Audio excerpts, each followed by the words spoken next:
Good morning, everyone. I would like to present a study comparing the current endoscopic vein harvesting training program with the formalized structured training program. We all know that the open vein harvesting provides a good quality vein conduit, but endoscopic vein harvesting provides a better patient satisfaction with the reduced wound complications and better cosmetic scarring. However, one of the major problems in endoscopic vein harvesting is the learning curve related provides a poor quality vein conduits, such as complete or partial bruising of the vein, hematoma formation between the layers, and also the complete or partial separation of the vein itself. Clinically, these problems are very important because the poor quality vein can adversely affect the clinical outcomes post-coronary surgery. Due to the drastic development of the endoscopic vein harvesting tools, still there is a clear lack of structured training program compared to other specialties such as laparoscopic surgeries. By keeping this in mind, we devised a Manchester endoscopic vein harvesting learning tool for learners, which I am going to refer as a MELT training program from now onwards. Due to the time restriction for this presentation, I am going to briefly explain the MELT training program in 3 simple steps.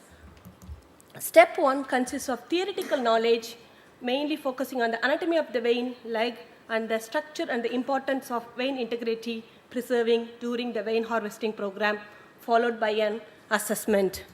Step 2 consists of introducing the practitioners to the practical training outside the theater area, mainly focusing on the video watching to understand the step-by-step procedure of the endoscopic, and also practice on the leg model, and mainly focusing on the equipment handling for the good hand-eye coordination, followed by an assessment.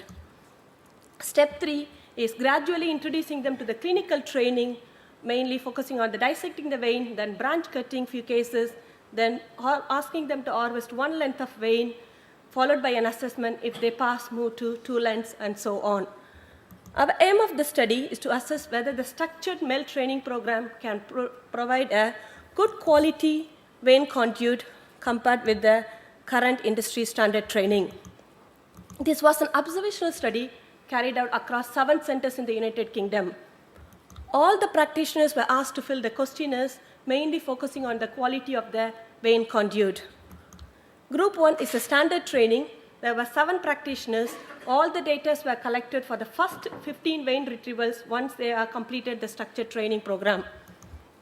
Group 2 is a MELT training program, consists of 10 practitioners. Again, all the data were collected for the first 15 vein retrievals once they finished the MELT training program. In regards to risk stratification, there was no statistical difference between the groups.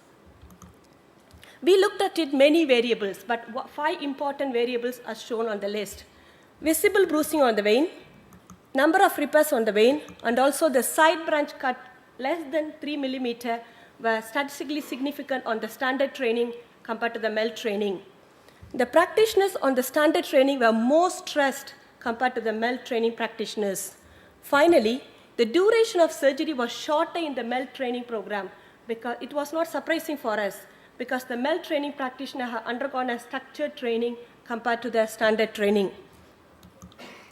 So what is the take-home message from this study? This study has showed that the use of structured training program can reduce the number of repairs, trauma to the vein, and also delivers a good quality vein conduit with reduced practitioner stress level.